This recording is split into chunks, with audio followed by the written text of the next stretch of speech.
interviewing Madelynn Ringo, who is the mastermind behind the design vision for Funny Face Bakery. My name is Madelynn Ringo. I'm the founder, creative director of Ringo Studio. And today we're here at Funny Face Bakery, a project that we completed this spring of 2022.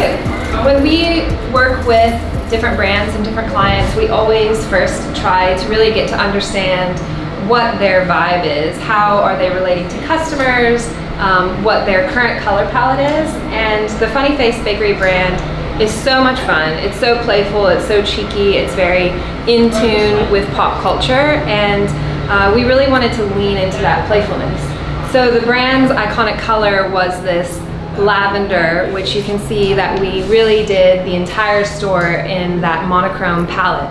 And that allows the cookies, which are really the star of the show, to pop, and all of their color really is super vibrant against this lavender backdrop. So this color is Benjamin Moore Grape Ice, which is something that Sarah had painted her first store in this shade. And so this was one of the first reference images and bits of information that she gave us when we started the project. She knew this was her color. She had a really big passion for it being something unique within the landscape of retail. A lot of retail was hitting in that pinky peach color, and she wanted to be different from that. You can see that the space is like pretty small. We've got the kitchen in the back where all of the cookies are warmed and baked and prepared. And then you've got just a little sort of micro store here in the front. And we wanted to really emphasize that smallness and kind of think of it as like a Polly Pocket micro store. Throughout the design process, we started exploring some textures and some like motifs, like these types of waves and squiggles, as well as some of these three-dimensional objects. And the idea was within our purple color palette to just play with matte textures versus high gloss textures. You can see we've adorned the mirror in all these like whimsical little three-dimensional glossy objects, and that was to kind of play into this like Barbie dream house aesthetic. And so we carry that theme throughout the whole space. You see the decorative wave coming and some of the three-dimensional details really trimming the entire space in like a type of architectural ornamentation. That really kind of mimics the way that they do their cookie icing. So we really wanted the store to feel like it was almost like a giant cookie kind of dipped in this, you know, purple ice color. Sarah reached out to us. She already had her first location, which she had kind of designed and constructed herself, and she knew that she wanted to expand, and she had found this perfect site here on Lafayette Street. So she reached out. We talked a lot about the different brands and clients that I had worked with in the past, and we talked a little bit about the process, which is, you know, really to like some of the first questions that we ask. First, we try the cookies. Yeah, of course. Gotta get the vibe. And then, you know, we come out and we see the space. We work with usually their in-house art director team and anyone on their team that does graphics or branding, and we get like the download of like what is the fonts they use, what are the typical illustrations that they make, what's the color palette, you know, what are the reference images and the mood images that they use on a daily basis to kind of get inspiration. And then we start adding to that. So it's really kind of starting with something that they've already fallen in love with, and we just start bringing in additional references, sometimes more architectural and more spatial, to kind of enhance their story.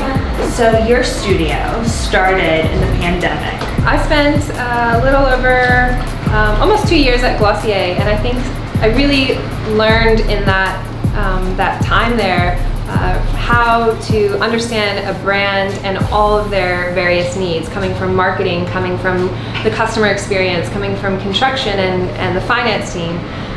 And at Glossier, it was like we were a powerhouse. We opened like 7+ stores in just under a year, and I got so much experience sort of rinse and repeating the process, and I got really familiar with how to do it. And so during the pandemic, when retail really slowed down, I transitioned on to opening my own studio. And what I really noticed in that time was certain brands were really holding back and kind of a little bit timid in the market at that moment.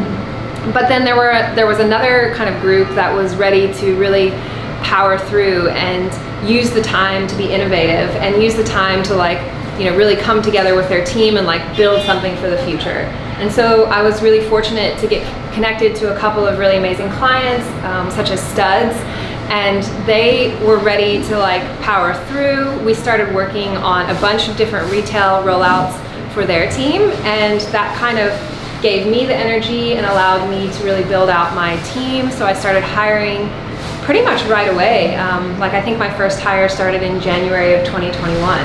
When we start a project, there's always a point person who becomes kind of like the project manager. So often with a small team, we're always, as a group, everybody's kind of collaborating on brainstorms and jumping from project to project, but we always have one person who kind of becomes the Bible of the project. They follow the client interaction, they are in charge of sort of gathering all of the information from the different team members, and then I work with them really as the creative director alongside that designer.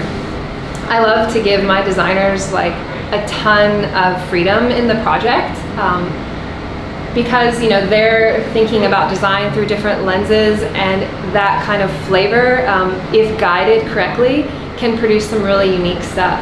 And for this project in particular, our designer Anna, she was the lead, and so she was right out of school. This was probably one of the first construction projects she kind of did start to finish. And it was awesome. It was great to watch her learn things. I really kind of threw her in the deep end, but I think from that experience, you just learn so much faster. Absolutely. And so much more. So she was out here a lot during the construction of the project. We do a lot of site visits during construction, and we do a lot of project management working with the different mill workers, because everything in this space is basically custom. And so there's a lot of little tiny details that you kind of constantly have to approve and check on and make sure they're really being installed to our standards. So can you tell me about that project management aspect? That's really, you're kind of acting also as an owner's rep and definitely. Owner's vision across. Yeah, so we do the design, but my experience, especially when we're doing such custom projects, is that really the way to get that really amazing end result is to be a part of the project from concept and design, but all the way until the doors are opening. And often that even means managing and directing the photo shoot, which is something that we did with Funny Face Bakery, and we do that with our other clients. And and that process, so we go through the whole design process. That's typically with the client, but then we also manage the bidding and negotiation phases with different fabricators, so mill workers, sometimes contractors, sometimes lighting designers. And we really work as the owner's rep. We keep a close eye on all of those things, and during that process, we're also building relationships with all of these different fabricators across the New York landscape. So something that you can see here, we really wanted to have the gooey cookies as an easily accessible item for the counters. So they're cooked in the back.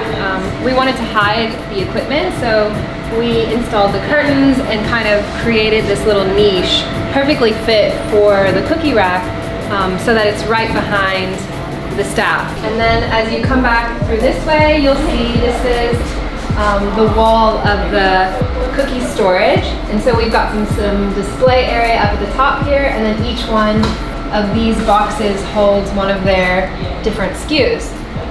And then the millwork here has just these kind of easy to pull doors in the back, and so that they can easily switch out the cookies when they're making a new display. And then this counter up here was actually designed for flexibility so that they can either do window displays, but also sometimes they have a cookie piper doing live piping. So we built this counter up a little bit higher, and they can sort of put on a performance for the street traffic and the pedestrians.